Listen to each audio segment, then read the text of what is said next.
LAC के पास चीन के साथ अब ऐसा खेल हो गया है जिससे पूरी चीनी फौज में हड़कंप मच गया है।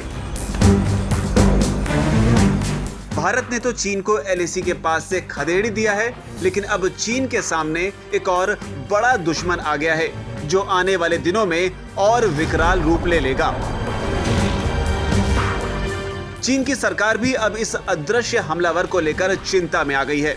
इस वीडियो में आपको बताएंगे कि वो ऐसी कौन सी शक्ति है जो धीरे धीरे चीनी सैनिकों को निगलती जा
पिछले 4 दशकों में हाई ऑल्टीट्यूड वॉरफेयर यानी ऊंचे पहाड़ों की लड़ाई का बहुत अच्छा तजुर्बा हो गया है। दरअसल हर साल सर्दी में सियाचिन से लेकर अरुणाचल प्रदेश तक 2 से 2.5 लाख भारतीय सैनिक हमेशा हाई ऑल्टीट्यूड यानी 10-12 हजार फीट से ज्यादा ऊंचाई पर ही तैनात रहते हैं।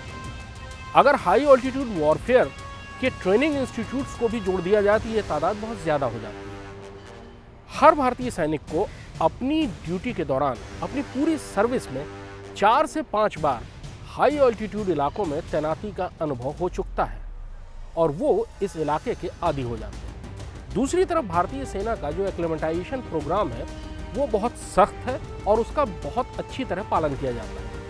उसके तहत हर स्टेज पर हर कुछ हजार फीट के अंतर पर उनको खास वक्त तक रखा जाता है और उस दौरान धीरे धीरे उस इलाके के हिसाब से उनको ढाला जाता है। उनका शरीर, उनका फेफड़ा उस इलाके के लिए ढल जाता है। इसके विपरीत ज़्यादातर चीनी सैनिक कॉन्स्क्रिप्शन यानी अनिवार्य सैनिक सेवा के तहत चीनी सेना में आते हैं और 2 साल के अंदर वो सेना छोड़कर वापस अपनी नागरिक जिंदगी में चले जाते हैं। उनके लिए हाई ऑल्टीट्यूड वॉरफेयर की ट्रेनिंग करना या उनका अनुभव पाना बहुत कठिन होता है। भारत के साथ तनाव बढ़ने पर बहुत बड़ी तादाद में पीएलए के सैनिकों को चीन के वेस्टर्न फ्रंट यानी तिब्बत में तैनात किया गया। इन सैनिकों के पास न तो हाई ऑल्टीट्यूड वॉरफेयर की कोई ट्रेनिंग या अनुभव है और न ही उनको एक्लेमेटाइज करने के लिए इतना समय मिलता है।